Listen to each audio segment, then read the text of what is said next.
Hi guys, welcome back to my channel once again. मेरा नाम है शाइनी। दोस्तों, जैसे कि आप सब जानते हो कि मैं हर हफ्ते आपके लिए काफी सारी जॉब्स के ऊपर अपडेट्स बैक टू बैक लेके आती हूँ। और आज काफी अरसे के बाद मैं आपके लिए एयरलाइंस में एयरपोर्ट ग्राउंड स्टाफ की जॉब वैकेंसीज के ऊपर अपडेट लेके आई हूँ। सबसे पहले तो मैं आप सबको तहे दिल से थैंक यू कहना चाहती हूँ कि आप सबने बहुत ही पेशेंस के साथ इन रिक्रूटमेंट्स का वेट किया। इस पेंडेमिक की वजह से आप सबको पता है कि एयरलाइंस में रिक्रूटमेंट से स्टॉप हो गई थी बेसिकली फ्रेशर्स के लिए, और अब ये रिक्रूटमेंट स्टार्ट हो गई है। तो आज फ्रेंड्स मैं आपसे जिस एयरलाइंस के बारे में बात करने वाली हूँ इसका नाम है air India. Air transport services limited ने फ्रेशर्स के लिए एयरपोर्ट ग्राउंड स्टाफ की जॉब ओपनिंग्स निकाली हैं, और ये सारी job openings both male and female के लिए है। अगर आप एक इंडियन नेशनल है, एक फ्रेशर है और एयर इंडिया के साथ as an airport ground staff work करना चाहते हैं, तो मेरा आज का वीडियो आपके लिए बहुत ज्यादा यूजफुल होने वाला है।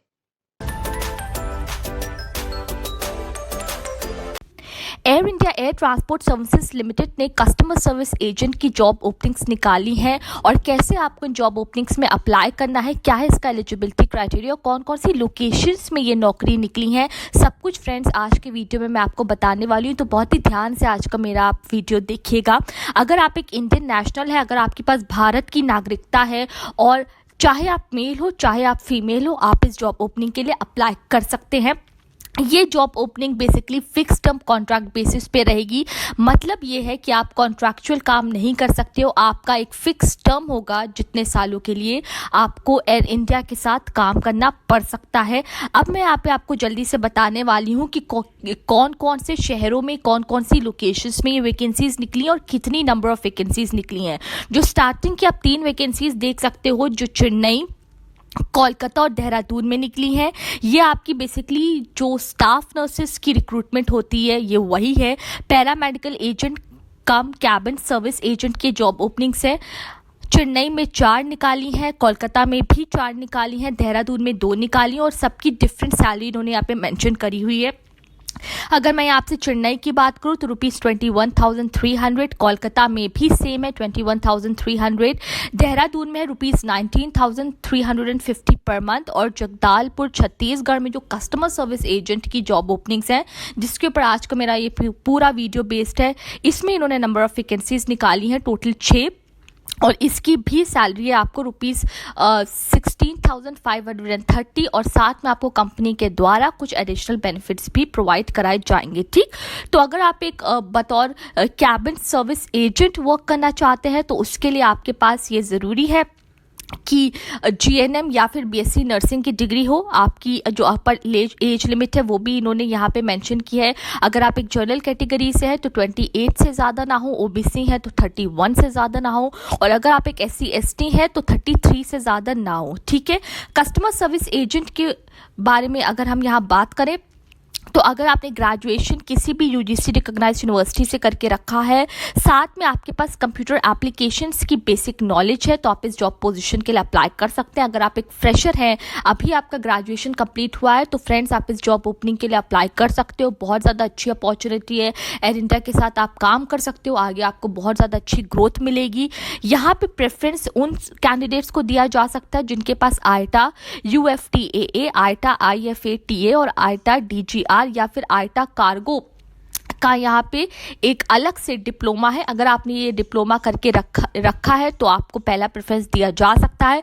बट अगर आपने ये डिप्लोमा नहीं किया हुआ है, स्टिल अगर आपके पास एयरपोर्ट पे कैसे काम किया जाता है थोड़ी बहुत नॉलेज है, जानकारी है, और ग्रेजुएशन की डिग्री है, कंप्यूटर की नॉलेज है आपके पास, या कोई सर्टिफिकेशन करके रखा है, तो आप इस जॉब पोजीशन के लिए अप्लाई कर सकते हो। अगर मैं यहाँ पे आपकी अपर एज लिमिट की बात करूँ तो जनरल कैटेगरी से अगर आप हैं तो 28 से ज़्यादा नहीं होनी चाहिए, ओबीसी है तो 31 से ज़्यादा नहीं होनी चाहिए, और SC ST में 33 से ज़्यादा नहीं होनी चाहिए। अब आपको मैं बताऊंगी कि क्या है पूरा सिलेक्शन प्रोसीजर बहुत ही ध्यान से इसको समझिएगा। अगर आपको समझने के बाद कोई भी क्वेश्चंस पूछने हैं तो आप मेरे वीडियो के नीचे ज़रूर से कमेंट करिएगा, ठीक है।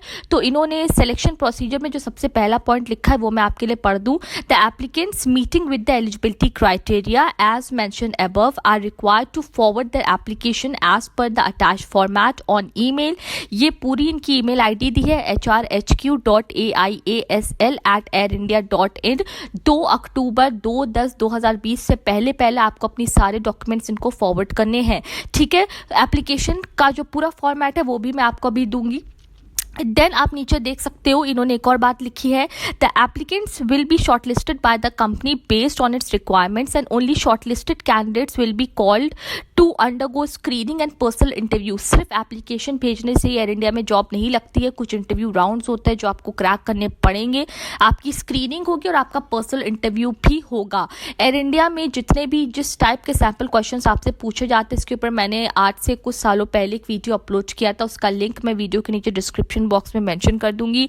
बहुत ही ज़्यादा यूज़फुल रहेगा वो वीडियो समझने में। अगर आप एक फ्रेशर हैं ये समझने में बहुत ज़्यादा आपके लिए यूज़फुल रहेगा कि किस टाइप के सैम्पल क्वेश्चंस आपसे पूछे जा सकते हैं। प्रिपरेशन में भी कोई दिक्कत आपको नहीं आएगी, ठीक। देन सी पॉइंट आप यहाँ पे देख सकते हो जो कि आपका थर्ड पॉइंट है, the company at its discretion may introduce the selection stage of group discussion depending upon the response, which means कि जितने भी नंबर ऑफ आपके कैंडिडेट्स बढ़ते जाएंगे या फिर as per the company policies एक ग्रुप डिस्कशन भी कंडक्ट करवा सकते हैं, ठीक है। जितनी भी मोस्टली एयरलाइंस होती है वो ग्रुप डिस्कशन और पर्सनल इंटरव्यू ये 2 ऐसे इंपॉर्टेंट राउंड्स होते हैं जो कंडक्ट करवाते हैं। अगर आपको ये एक बार पता चल गया कि किस तरीके से आपको इन इंटरव्यू राउंड्स को क्रैक करना है, देन आपका इस जॉब पोजीशन में as an airport ground staff selection हो सकता है, ठीक है।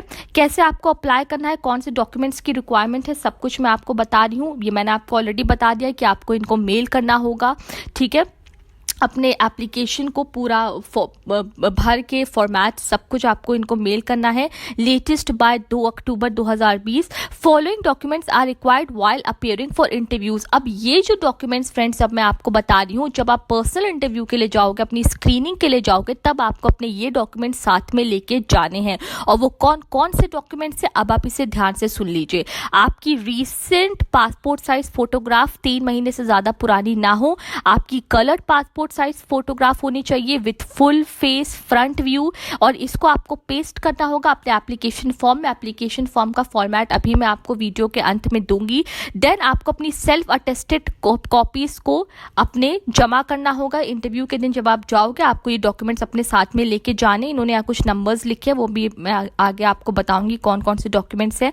अगर आप एक ओबीसी कैटेगरी के तो इस थर्ड पॉइंट को जरूर से पढ़ लीजिएगा। अगर आप एक गवर्नमेंट, सेमी गवर्नमेंट या पीएसयू के साथ वर्क कर रहे हो इस वक्त, तो आपको एक नॉन ऑब्जेक्शन सर्टिफिकेट मतलब एनओसी एक आपको प्रोवाइड करानी पड़ेगी from your current employer.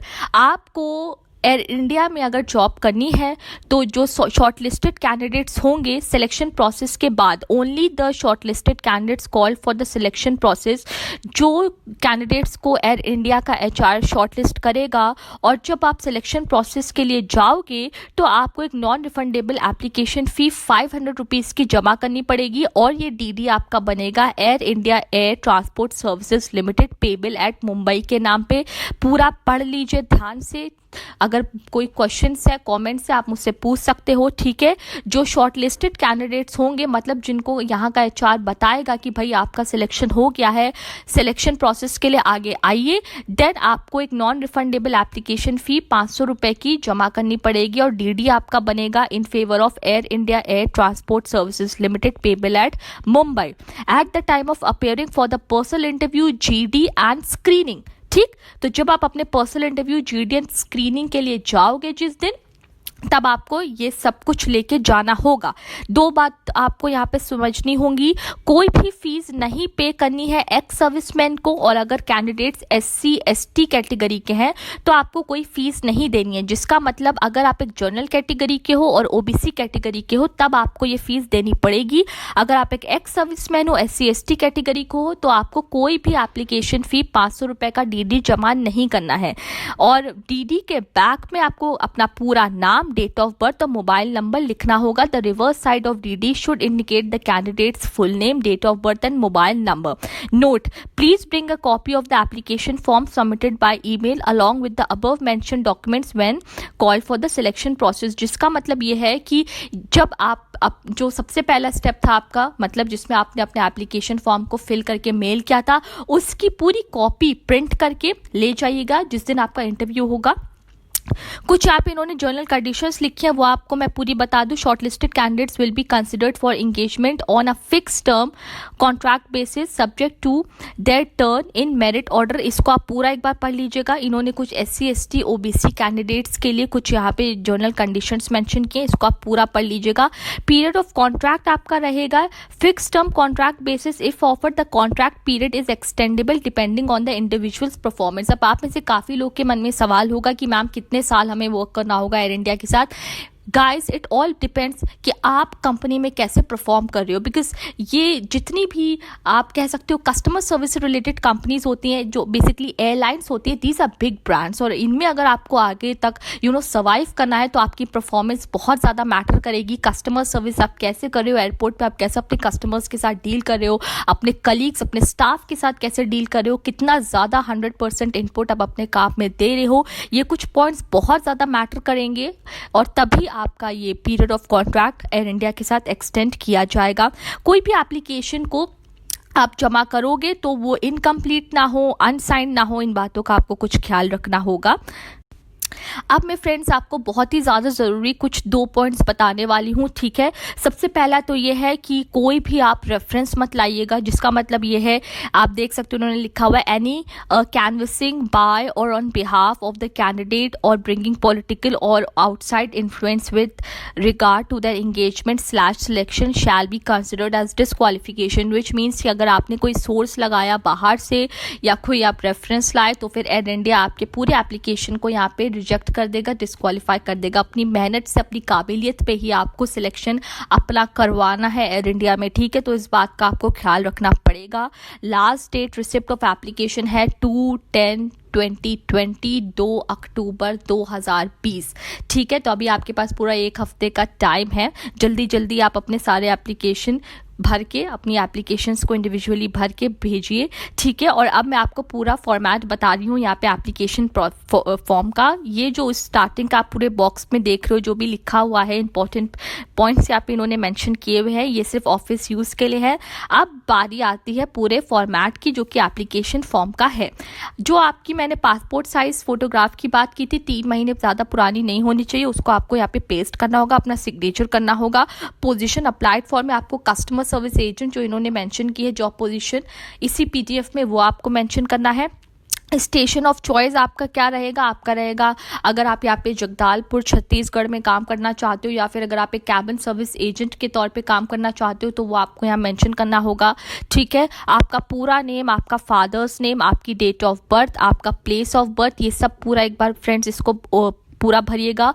Ball point pen से ही भरिएगा. Please avoid using a gel pen. पूरा एप्लीकेशन फॉर्म आपका ख़राब भी हो सकता है, ठीक है. तो ये कुछ इंपॉर्टेंट पॉइंट्स है, बहुत ही सिंपल चीज़ें इन्होंने यहाँ पे पूछी हैं आपसे. आपका मैरिटल स्टेटस, आपका सेल नंबर, टेलीफोन नंबर, आपकी ईमेल ID, ठीक है. आपका पैन कार्ड, आधार कार्ड, ठीक है. पैन कार्ड नहीं है तो बनवा लीजिए, आधार कार्ड नहीं है बनवा लीजिए, पासपोर्ट नहीं है तो बनवा लीजिए, पासपोर्ट की ज़रूरत पड़ेगी. एयरपोर्ट पे जॉब करना है तो passport is mandatory. Passport, pan card, Aadhaar card, ये 3 बहुत ही इंपॉर्टेंट डॉक्यूमेंट्स होते हैं, ठीक है. देन आप यहाँ पे देख सकते हो आपका कास्ट सर्टिफिकेट, अगर आप एक SC ST OBC हैं या फिर इकोनॉमिकली वीकर सेक्शन EWS हैं तो यहाँ पे कुछ पॉइंट्स आपको इन्होंने मेंशन किए हुए, इस पे आपको टिक करना होगा. अगर आप एक एक्स सर्विसमैन है तो आपको यहाँ पे येस या नो पे टिक करना है, ठीक है. अगर आप गवर्नमेंट में जॉब कर चुके हो, पुलिस सर्विस में जॉब कर चुके हो तो ये सब आपको यहाँ मेंशन करना होगा. आपका एजुकेशनल क्वालिफिकेशन क्या है, ये सब पूरा आपको यहाँ पे फिल करना है, ठीक है. तो ये बहुत ही इंपॉर्टेंट पॉइंट्स है, सिंपल पॉइंट्स है, ये समझने में कोई भी आपको दिक्कत नहीं आनी चाहिए. 10th 12th डिग्री, आपकी graduation 1st 2nd 3rd year में कितना, अगर आप एक पोस्ट ग्रेजुएट भी हो फ्रेंड्स तब भी आप यहाँ पे अप्लाई कर सकते हो. क्योंकि इन्होंने यहाँ पे पोस्ट ग्रेजुएट का कॉलम भी दे के रखा है, फर्स्ट ईयर सेकंड ईयर में कितने मार्क्स थे और आपकी डिग्री क्या थी जो आपने पढ़ाई की थी। अगर कोई अलग से डिफरेंट डिग्री, डिप्लोमा, सर्टिफिकेशन क्या है, कोई कंप्यूटर से रिलेटेड क्या है, कोई लैंग्वेज से रिलेटेड किया है सर्टिफिकेशन, तो वो आप एनी अदर ब्रैकेट में जहाँ स्पेसिफाई लिखा है वहाँ पे आप लिख सकते हो। ठीक है, कौन कौन सी लैंग्वेजेस में आपको फ्लुएंसी है ये भी आप यहाँ पे आपको टिक करना होगा। रीड, स्पीक, राइट और रिमार्क कोई भी अगर है, English, Hindi, local, mother tongue आपकी क्या है, ये सब आपको यहाँ पे एक्स मार्क बनाना है। ठीक है, अगर आपके पास कोई प्रायर वर्क एक्सपीरियंस है वो सब आपको यहाँ पे मेंशन करना होगा। आपकी डीडी में जो जो इंपॉर्टेंट पॉइंट्स है वो भी आपको यहाँ मेंशन करना होगा। अगर आपके कोई भी रिलेटिव्स यहाँ पे वर्क कर रहे हैं एयर इंडिया के साथ या एयर इंडिया की किसी भी सब्सिडरी कंपनी के साथ, तो उनका नेम, डेजिग्नेशन और कंपनी में उनका क्या पोजीशन है, आपसे क्या रिलेशनशिप है, सब कुछ आपको यहाँ मेंशन करना होगा। 19th पॉइंट आप यहाँ देख सकते हो, डिक्लेरेशन का दिया है। डिक्लेरेशन का मतलब यह है कि जितने भी पॉइंट्स मैंने यहाँ पे इस वक्त अपनी इस पूरा एप्लीकेशन फॉर्म में मेंशन किए हैं, लिखे हैं, वो सब सच है और इसमें कोई भी फेकनेस नहीं है, कोई भी फ्रॉड नहीं है। बिकॉज अगर रिक्रूटमेंट प्रोसेस के दौरान एयर इंडिया के एचआर को, कंपनी के एचआर को ये पता चला कि आपने कुछ भी झूठ लिखा है, कुछ भी फेकनेस की है, तो आपको रिक्रूटमेंट प्रोसेस से पूरा डिस्क्वालीफाई कर दिया जाएगा। सो एयर इंडिया बहुत ज़्यादा स्ट्रिक्ट है अपने रिक्रूटमेंट प्रोसेस में, इस बात का आपको ख्याल रखना है, कुछ भी झूठ नहीं लिखना है और आपको रेफरेंस बाहर का नहीं लाना है। इन दोनों बातों का आपको ख्याल रखना है। ठीक है, जब आप अपने एप्लीकेशन फॉर्म को फिल करोगे तो प्लेस लिखना मत भूलना, डेट लिखना मत भूलना और सिग्नेचर ऑफ एप्लीकेंट करना मत भूलना। ठीक है, सो इन बातों का फ्रेंड्स आपको ख्याल रखना और अपने एप्लीकेशन फॉर्म को फिल करके भर के पूरा भेजना है।